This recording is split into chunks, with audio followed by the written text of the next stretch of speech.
네, M7 기업 상황과 함께 마감 상황까지 세세하게 짚어보도록 하겠습니다. 가장 먼저 체크해볼 기업 테슬라입니다. 1%대 하락 마감했습니다. 상승부를 그나마 지켜내는 듯 보였지만 그럼에도 불구하고 하락 마감한 모습인데요. 그 와중에 소식이 한 가지 들려왔죠. 일론 머스크 CEO가 틱톡을 인수할 수도 있다라는 소식이 들려왔습니다. 블룸버그 통신이 전했는데요. 하지만 틱톡 측에서는 근거 없는 이야기다라고 일축을 하고 있습니다. 1월 19일 계속해서 기다려지고 있죠. 판권을 판매하지 않으면 앞으로 미국에서 틱톡 사용 금지가 되는데 X와 틱톡 간의 결합이 이루어질 것인지까지 주목이 되고 있습니다. 여기에 테슬라 초강세론은 다시 한번 등장했습니다. 이 가운데 모건 스탠리는 $800까지 상방이 열려 있다라고 초강세론 던지는 입장입니다. 다음 기업 함께 하시죠. 두 번째 기업 엔비디아입니다. 역시나 하락 마감한 모습이고요. 앞서 들려왔던 소식이죠. AI 칩렉 지원설에 대해서 엔비디아 CEO 젠슨 황은 사실 무근이다라는 입장을 내놨습니다. AI 칩 간의 연결 문제 때문에 발열이 생기면서 데이터 센터에 대해서 지연이 생기지 않을까라는 가능성이 제기됐지만 그마저도 일축시키는 모습인데요. 여기에 더해서 바이든 행정부의 AI 반도체 칩 규제에 대해서도 현재 행정부가 관료적으로 통제를 하고 있다라고 공개적으로 비판하기도 했습니다. 트럼프 2기를 기다리면서 관련된 기대감까지 커지고 있는 상황이네요. 다음 기업 체크해 보겠습니다. 세 번째 기업 알파벳입니다. 역시나 1%대 하락 마감했습니다. 계속해서 틱톡에 대한 이야기가 나오고 있습니다. 취임식 하루 전 19일의 일정이기 때문에 시장이 주목하고 있는 것 같은데요.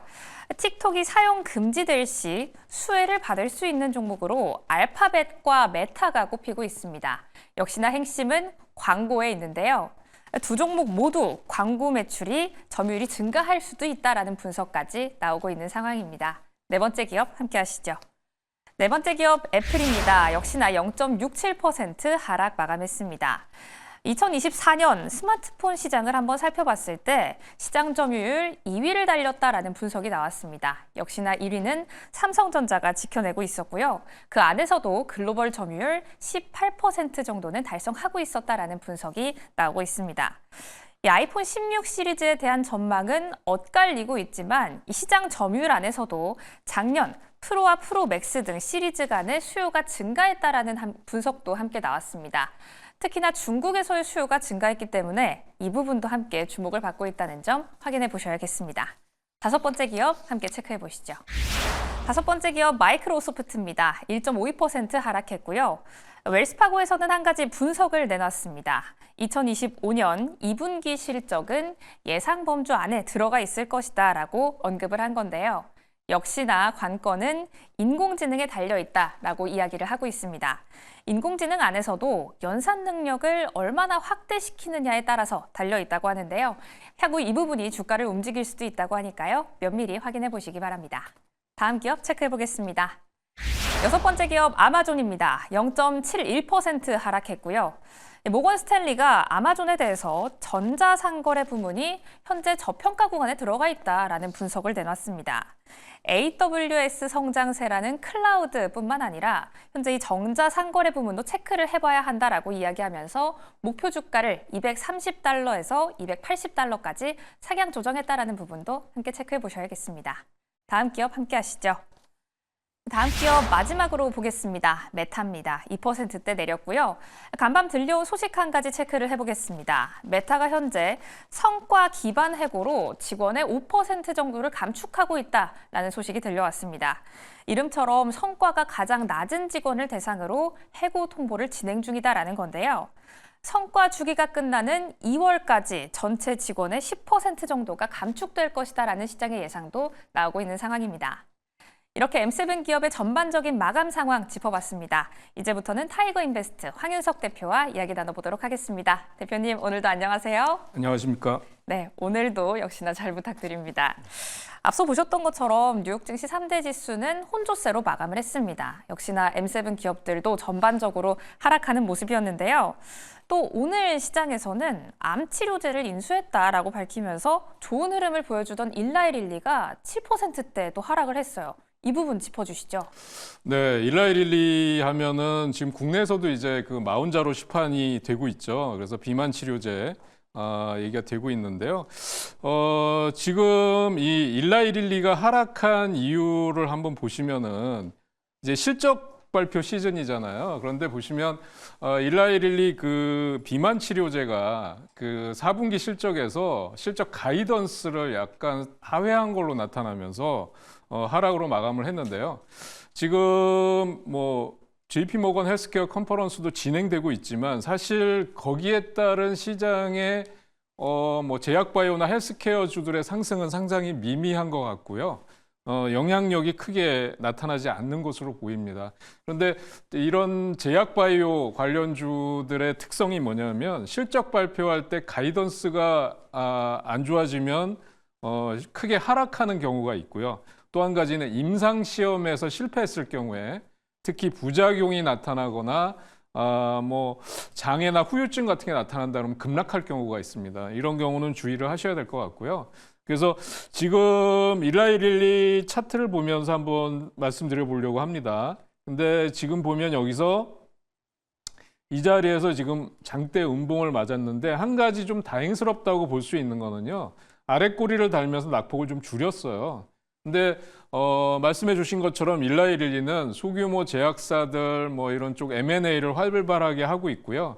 마운자로라는 비만 치료제뿐만 아니라 지금 치매 치료제까지 지금 시장에 관심을 받고 있기 때문에 지금 이 자리에서는 반등이 나와야 된다고 생각합니다. 장이 마감이 됐지만 오늘장, 뭐 내일 새벽에 마감되는 미국 증시에서는 저는 되돌림 반등이 한 절반 정도는 나와야만 추세가 무너지지 않고 갈 수 있다. 그래서 보통은 이런 악재가 나온 다음에 한 50% 정도 되돌림 반등이 나오는데요. 한번 기대를 해보도록 하겠습니다. 네, 일라이릴리에 대한 꼼꼼한 분석과 함께 차트까지 체크를 해봤습니다. 마운자로뿐만 아니라 치매 치료제까지 함께 영위한다는 점, 또 오늘 밤에 주목을 해보셔야겠는데요. 되돌림 반등이 나와줘야 한다라는 의견까지 함께 짚어봤습니다. 그럼 특징적이었던 일라이릴리 함께 짚어봤는데요. 전반적인 상황도 함께 한번 체크해 주시죠.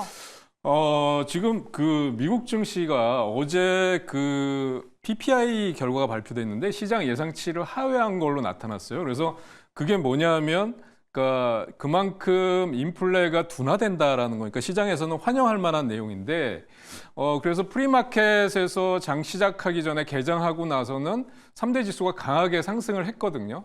그런데 지금 보면 혼조세로 마감한 이유는 오늘 발표되는 CPI 결과에 대해서 경계를 하고 있는 걸로 보여집니다. 그래서 특히 이런 게 이제 그 금리나 기대감 또는 이제 인플레 우려 때문에 시장이 긴장하게 되면 역시 빅테크라든지 기술주들 영향이 크기 때문에 그런 종목들이 막판에 하락 반전하거나 아니면 상승 탄력이 둔화되는 모습들을 보여주면서 마감이 됐는데요.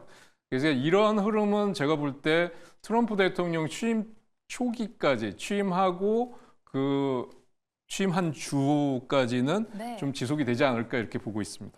네, PPI에 대한 결과로 시장이 혼조세로 마감을 했다라는 점, 특히나 기술주의 하락이 두드러졌던 시장이었다라고 함께 짚어보셨습니다.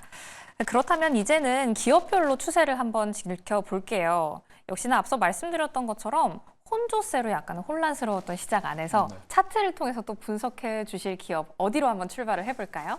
네, 지금 테슬라부터 한번 시작을 해보도록 하겠습니다. 지금 테슬라의 경우는 지금 종가에서는 살짝 하락 마감했네요. 네. 예, 그래서 지금 여기서 음봉이 나왔는데 테슬라는 지금 호재도 많고 또 지금 너무 많이 올랐다 그래서 의견이 팽팽하게 대립을 하고 있어요. 너무 많이 올랐다, 지금 팔아야 된다, 아니면 추가 상승 여력이 있다라는 게 지금 월가의 팽팽한 시각인데 작년 한 해 동안에 전 세계 전기차 판매량이 25% 증가했다. 그러면서 테슬라 4분기 인도량이 예상치를 하회했다는 뉴스가 나온 반면에 4분기에 차량 판매는 또 올랐다. 이런 전망이 나오고 있어요. 확인을 해봐야 될 건데요. 네. 그리고 자율주행차 쪽의 성장성 때문에 모건 스탠리에서 목표가를 $430로 상향했다라는 건데, 그러면서 내놓은 분석이 참 재밌는 게요.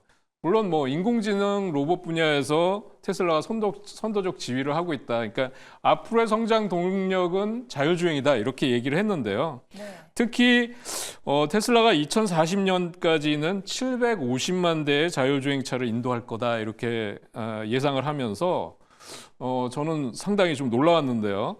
강세 시나리오를 얘기했는데 같은 기간 내 최대 1200만 대까지 가능할 거다 이렇게 얘기하면서 장기적인 목표가를 $800를 제시를 했어요. 그러면 지금 가격대에서 2배까지 더 오를 수 있다는 건데 네. 물론 이건 2040년까지 뭐 전망을 하는 거니까 앞으로 길게 봐야 될 것 같습니다만 또 지금 약세 시나리오를 보는 쪽에서는 지금 규제가 강화되고 경쟁이 심화된다. 가격 하락 요인이 계속 있잖아요. 네. 이런 것 때문에 지금 자율주행차 쪽은 350만 대 정도가 적정 수준이다 이렇게 보고 있어요. 그런데 지금 사실은 지난번에도 말씀드렸지만 이렇게 오른 다음에 지금 살짝 조정을 받고 있는 장면인데 여기서 매수를 하기는 사실 좀 부담스럽죠. 네, 그래서 여기 단기 조정을 조금 받은 건데요. 여기서 매수를 하기는 상당히 좀 부담스러운 가격대고요. 그래서 보유자는 사실은 뭐 좀 더 기다려봐도 괜찮겠습니다만 저는 신규 진입은 좀 신중하게 할 필요가 있다 이렇게 말씀드리고 싶어요. 그래서 네. 지금 테슬라의 경우는 뭐 한번 보유는 해보되 신규 진입은 하지 말고 저 같으면 비중을 좀 줄이면서 차익 실현을 병행하겠다 이렇게 말씀을 드릴 수 있을 것 같습니다. 네, 지금 현재 가지고 계신 분들은 비중을 약간 축소하는 방안도 괜찮으실 것 같습니다. 테슬라 강세 시나리오와 함께 약세에 대한 시나리오까지 짚어봤는데요. 1200만 대에서 350만 대까지 네. 폭이 정말 왔다 갔다 크게 하는 종목인 것 같아요. 테슬라 함께 짚어봤습니다. 그럼 두 번째로 분석해볼 기업 또 어디로 출발을 해볼까요? 이제 코인에 대해서 한번, 그러니까 우리나라 서학개미들이 제일 많이 투자하는 게 코인에 직접 투자거든요. 네. 예, 근데 이제 우리나라는 규제가 심하고 좀 그 거래소 자체를 좀 믿기가 어렵기 때문에 해킹 우려라든지 이런 게 있기 때문에 대부분 미국에서 직접적으로 투자를 하는데요. 네. 저는 직접적으로 코인 투자를 하지 않습니다만 24시간 거래가 가능하다고 해요. 그리고 그런 게 좀 부담스러우신 분들은 뭐 간접 투자도 할 수 있을 것 같아요. 지금 비트코인 추이를 제가 보여드리고 있는데 네. 지금 9만 달러 지지선이 붕괴가 됐었어요. 그래서 이게 이제 트레이더들 입장에서 뭐라 하냐면 지옥 같구나 이렇게 얘기하는 경우가 있거든요. 네. 근데 지옥을 갔다 왔어요. 그래서 9만 6천 달러대 정도까지 회복을 했는데 이 자세히 보시면 밑에 박스권 하단이 9만 달러, 그다음에 박스권 상단이 10만 달러 정도의 지금 흐름이 지속이 되고 있는 걸로 보여집니다. 그런데 지금 비트코인에 대한 전망도 제각각이에요. 그게 뭐냐면 지금 JP 모건 CEO 같은 경우는 암호화폐 내재 가치가 없어서 도입을 안 하겠다라고 네. 발표를 한 반면에 지금 메타 CEO인 저커버그는 비트코인 도입을 위해서 주주 제안서를 발송할 예정이다 이런 뉴스가 나왔고요. 지금 시장에서 9만 달러 밑까지 갔다가 9만 6천 달러까지 올라온 가장 큰 뭐 이슈라고 할까요? 그거는 취임하는 이제 그 트럼프 대통령이 취임 후에 이 암호화폐 관련 행정명령을 내릴 가능성이 있다라는 보도 때문으로 보여집니다. 그래서 암호화폐 대통령이 되겠다, 미국을 암호화폐 수도로 만들겠다라고 공약을 했던 만큼 그런 쪽에서 한번 기대를 해볼 만하다고 생각됩니다. 그래서 비트코인 관련주들 이제 간접 투자를 하시는 분들이 물론 ETF도 있습니다만 제가 볼 때는 지금 종목 중에서 가장 좀 그 뭐라고 할까요? 강한 종목들을 보신다면 네. 마이크로 스트래티지라는 종목을 말씀드릴 수 있을 것 같아요. 모바일이나 보안 소프트웨어 플랫폼을 설계 판매하는 기업인데 사실은 그거보다는 지금 암호화폐 자산의 공격적인 매수를 하는 기업으로 더 알려져 있습니다. 그래서 지금 20억 달러 우선주 공모를 해서 자금 조달하는데 자금 조달이 성공하면 다 그거를 가상화폐로 사요. 암호화폐를 사고 있는 기업입니다. 그래서 지금 현재 암호화폐를 가장 많이 보유하고 있는 기업이다. 이렇게 보시면 될 것 같아요. 그래서 번스타인 같은 경우는 이제 그 암호화폐 쪽에서 국가 간 확보 경쟁 또는 기업 간 수요 증가가 예상이 되기 때문에 올해 말까지 비트코인이 20만 달러 간다 이렇게 예상을 했던 거거든요. 네. 그렇게 되면 사실상 뭐 이 가장 큰 수혜자가 될 게 마이크로 스트래티지가 아니냐 이렇게 생각이 되고요. 그래서 그런 것 때문에 주가가 상당히 45도 각도로 가파르게 올랐었고요.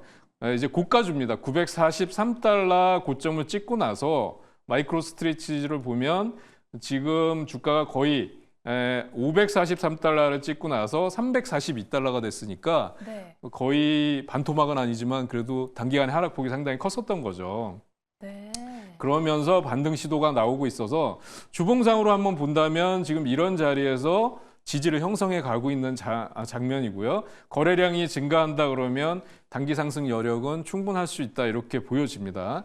그다음에 세계 최대 가상화폐 거래소 하면은 이제 코인베이스를 들 수가 있는데요. 네. 이 코인베이스 같은 경우도 최근에 주가를 한번 보시면 여기서 상당히 완만한 상승세를 보였어요. 그러니까 계단식 상승을 했었고 아까 마이크로 스트래티지보다는 완만한 상승세를 보였는데 역시 349달러 고점을 찍고 나서는 지금 주봉상에서 보면 250달러 부근에서 이제 그 조정을 받고 나서 지지가 형성되는 모양이고요. 일봉상으로 본다고 하면 지금 여기서 보시면은 역시 349달러 정도에서 지금 여기 고점을 기록하고 나서 지금 이 250달러 선에서 지지를 형성하고 있다. 다만 거래량이나 이런 쪽으로 볼 때 저는 275에서 300달러 정도까지의 상승은 크게 문제가 없다. 거래량이나 이런 쪽에 매물 부담은 크게 없는데요. 이게 넘어간다 그러면 이쪽에서 대량 거래가 터졌던 움직임들이 있기 때문에 그 정도를 목표가로 공략하는 거는 크게 무리가 없어 보인다 이렇게 생각이 됩니다. 그래서 또 이런 종목이 답답하다고 하시는 분들이 있어요. 개인 투자자들 경우에 이제 수익성 측면에서 네. 좀 빨리빨리 움직이는 종목을 하고 싶다라고 하시는 분들이 계시는데요. 그런 분들은 로빈훗이라고 하는 종목이 있어요. 로빈훗 오. 마켓츠라고 하는 종목이 있는데 이게 개인이 선호하는 밈 주식의 하나입니다. 네. 네. 저희가 어제도 민주식에 대한 언급이 있었잖아요. 네. 추이 얘기하면서 민주식에 대해서 간단하게 정리도 해주셨는데 네. 로빈훗도 조금 궁금해지네요. 네. 그래서 가상화폐 거래 플랫폼으로 아주 유명한 그 기업인데요. 네. 실적 전망치를 이제 그 투자은행 쪽에서 높여가고 있습니다. 파이퍼 샌들러는 뭐 52달러 정도를 목표가로 하고 있고요.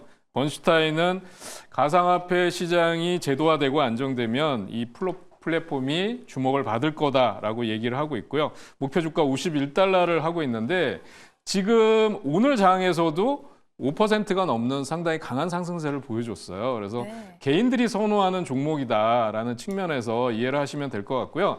다만 최근의 흐름을 본다 그러면 37달러에서 42달러 정도에서 박스권을 형성하고 있습니다. 그리고 지금 이제 최고가는 43달러 정도를 기록하고 있는데요. 주봉 차트를 한번 보시면 지금 이런 자리에서 한번 고점을 돌파하느냐 아니면 한번 눌리느냐 그 갈림길에 와 있다고 보시면 될 것 같습니다. 네, 너무 꼼꼼하게 분석을 해주셨습니다. 우리 시청자분들도 코인 관련해서 정말 관심이 많으실 것 같은데요. 총 3가지 기업 한번 분석을 해봤습니다. 마이크로 스트래티지 단기적으로 상승할 가능성이 있다라고 언급을 해주셨고요. 또 코인베이스 같은 경우에는 300달러까지 매물 부담은 조금 덜어도 되겠다라고 이야기를 해주셨습니다. 마지막으로 로빈후드 같은 경우에는 개인이 가장 선호하는 밈 주식이라고 또 언급을 해주셨네요. 꼼꼼하게 정리해 보시기 바라겠습니다. 또 한 가지 확인을 해볼 게 저희가 또 간밤에 양자 컴퓨터가 또 핫했잖아요. 네. 관련해서 또 짚어주실 기업이 있다면요? 네, 역시 저는 아이온큐가 이제 실적이 나오는 기업이에요. 네. 나머지는 전부 테마에 따라서 움직이는 종목이라고 할 수 있는데요. 아이온큐가 지금 젠슨 왕이 한마디 하고 나서 크게 네. 충격을 받았고요. 또 한번 저커버그가 또 한마디를 했었잖아요. 네. 그래서 양자컴 실용화는 시간이 필요하다 이런 얘기를 했는데 D-Wave의 앨런 버러츠라는 사람은 뭐라고 얘기했냐면 이미 상용화 단계다. 기업들이 활용하고 있는데 무슨 소리냐 이렇게까지 얘기를 했습니다. 그러니까 네. 시각이 정반대의 시각이 지금 서로 공존하고 있는 양상입니다. 그런데 역시 지금 주가의 가장 큰 호재, 주식시장의 가장 큰 호재는 뭘까요? 많이 빠져 있는 거일까요? 맞습니다. 예, 그래서 지금 고점 대비해서 주가가 반토막이 나 있는 상태예요. 그래서 이런 자리에서는 저는 겁먹으실 필요가 없다고 생각되고요. 54.7달러가 고점입니다. 근데 지금 장중에 25달러까지 근처까지 갔었고요. 네. 지금 현재 마감은 29달러 정도에 돼 있습니다. 그래서 저는 25에서 30달러 정도에서는 매수하셔도 괜찮다고 생각이 되고요. 그리고 지금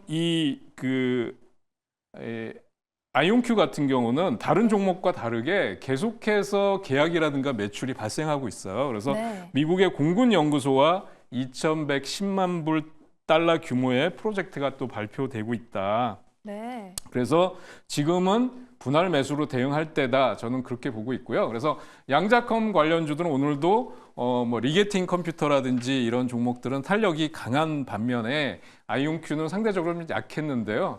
그런데 역시 실적이나 성장성이 검증된 종목으로 재무 구조나 이런 것들을 확인해서 투자하는 게 좀 더 안전하다 이렇게 말씀드릴 수 있을 것 같습니다. 네, 양자 컴퓨터 관련해서 정말 많은 기업들이 있겠지만 그래도 실적이 꾸준히 나와주고 있고 그 안에서도 안정적인 종목이다라고 아이온큐 함께 짚어주셨습니다. 이렇게 뉴욕 증시 안에서 눈에 띄었던 종목들만 쏙쏙 뽑아서 만나봤습니다. 지금까지 타이거 인베스트 황윤석 대표와 함께했습니다. 오늘 말씀 너무 감사합니다.